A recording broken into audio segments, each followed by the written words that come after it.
Hello students, welcome to Koli computer. আজকে চলে এসেছে একটা নতুন টপিক্স নিয়ে কথা বলতে, সেটা হলো আইপি বা ইন্টারনেট প্রোটোকল।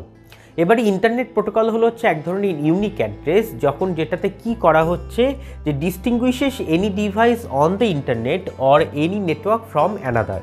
আমরা যখনই নেটওয়ার্ক ইউজ করি সে নেটওয়ার্কের একটা টোটাল ইনফরমেশনটা কিন্তু স্টোর থাকে আইপি অ্যাড্রেসের মধ্যে। আমাদের কম্পিউটারে একটা নিজস্ব আইপি অ্যাড্রেস থাকে, সেই আইপি অ্যাড্রেস দিয়ে বোঝা যায় যে আমরা নেটওয়ার্কিংয়ে কীভাবে ইউজ করেছি। এবং এই যে নেটওয়ার্ক ইউজ করছি এটা রিজেনারেট করা হয় ডট দিয়ে। দেখো এরকম ডট দিয়ে রিজেনারেট করা হয় এবং এটা চারটে পেয়ার থাকে, এরকম চারটে পেয়ার থেকে। এর রেঞ্জ শুরু হয় 0 থেকে 255 এবং এটা কিন্তু অটোমেটিক্যালি তৈরি হয়ে যায় না, এটার জন্য ম্যাথামেটিক্যালি ইউজভাবে এটাকে হচ্ছে তৈরি করা হয় আইপিকে। আইপি 2 টাইপসের হয়, একটা হচ্ছে IPv4 এবং হচ্ছে একটা IPv6। সো এই ছিল হচ্ছে আজকের ভিডিও ভালো লাগলে অবশ্যই লাইক করবে, শেয়ার করবে এবং চ্যানেলটাকে সাবস্ক্রাইব করে দিও। দেখা হবে আবার পরের দিন। ভালো থেকো সবাই, টাটা।